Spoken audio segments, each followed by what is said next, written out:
সিনেমায় অনেকগুলো ধাপ আছে। প্রথম থেকে যদি শুরু করি তাহলে প্রি প্রোডাকশন, পোস্ট প্রোডাকশন, আপনার publicity and censor board and release. Sensor বোর্ডের নাম শুনলেই সমস্ত সিনেমার পরিচালকদের হাত পা কাঁপতে থাকে। কেন জানেন? সেন্সর বোর্ডে যে আপনার ছবি কি হবে এটা আপনি নিজেও জানেন না।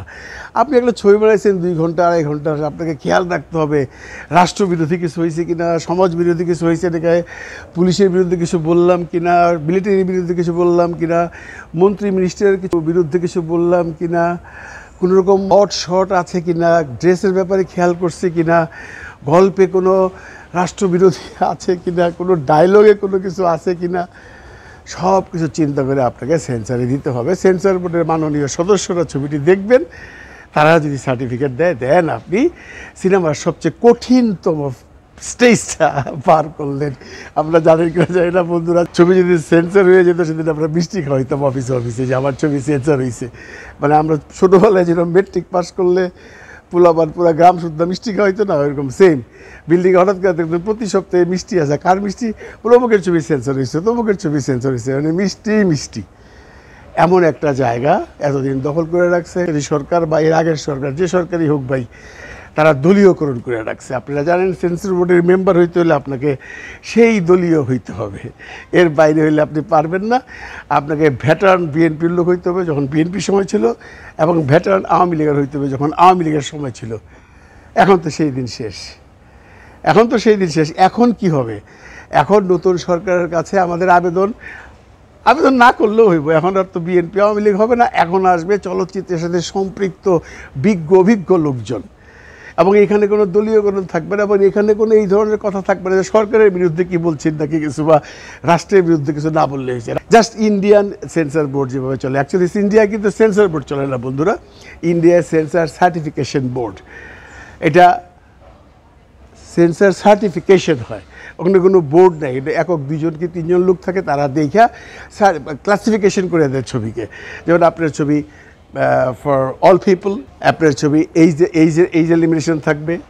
হ্যাঁ, তো আমাদের দেশে অ্যাকচুয়ালি এখন সময় আসছে সেইগুলো করার জন্য। এই বর্তমান সরকার এই যে নতুন উপদেষ্টা নিয়োগ করেন জনাব নাহিদ ইসলামকে আমাদের তথ্য সম্প্রচার মন্ত্রণালয়, এর জন্য প্রথমেই তাকে আমরা জানাচ্ছি হৃদয়ের অন্তঃস্থল থেকে সাধুবাদ।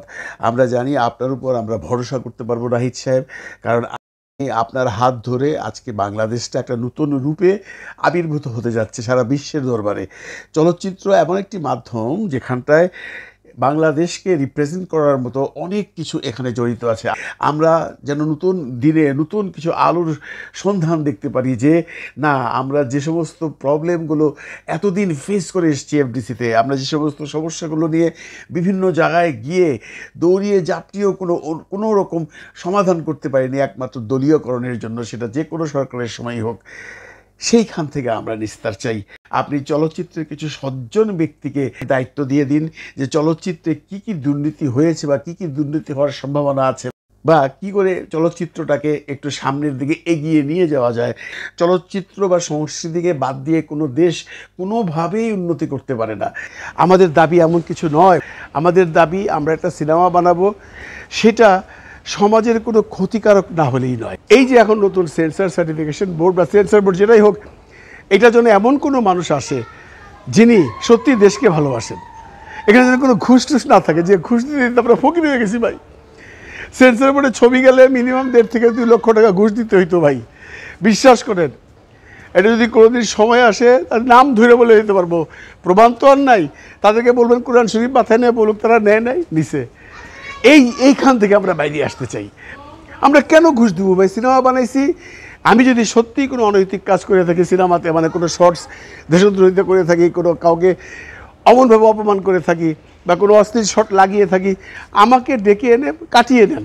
তা না করে তো হবে না, এটা ব্যান করে দেবো ভাই। তারপরে ভাই এই মিষ্টির প্যাকেট নিয়ে ঘুরতে হয়। মানে সে যে কি ভয়াবহ অবস্থা গেছে, এগুলো গল্প করতে হলে আরেকটা ব্লগ বানাইতে হইব।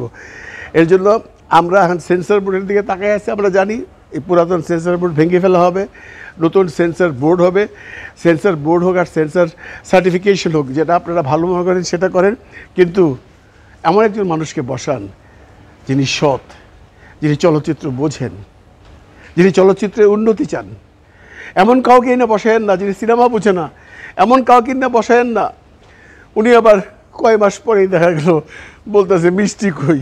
এই মিষ্টির জ্বালায় আমরা ভাই অনেক কষ্ট করছি, আমরা এই মিষ্টির জ্বালার থেকে এখন বাঁচতে চাই। সেন্সর বোর্ড যেহেতু বাংলাদেশের একটা চলচ্চিত্রের মানুষের জন্য বিরাট একটা অগ্রণী ভূমিকা পালন করে, সেখানেও কিন্তু এই সরকারকে দৃষ্টি দিতে হবে। এটাকে অ্যাভয়েড করলে হবে না, কারণ সেন্সর সার্টিফিকেট ছাড়া আমরা সিনেমা হলে প্রদর্শন করতে পারি না, নিয়ম নাই। আর সেন্সর বোর্ড তো থাকবেই, সেন্সর বোর্ড, সেন্সর সার্টিফিকেশন যেটাই হোক এটা থাকবেই।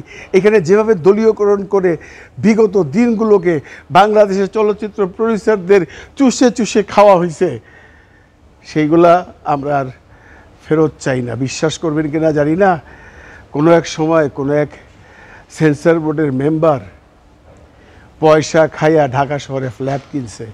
এরা এখনও এই দেশে আছে, এখনও সাংবাদিক পরিচয় দিয়া বাইচা আছে। এদেরকেও ধরা হবে।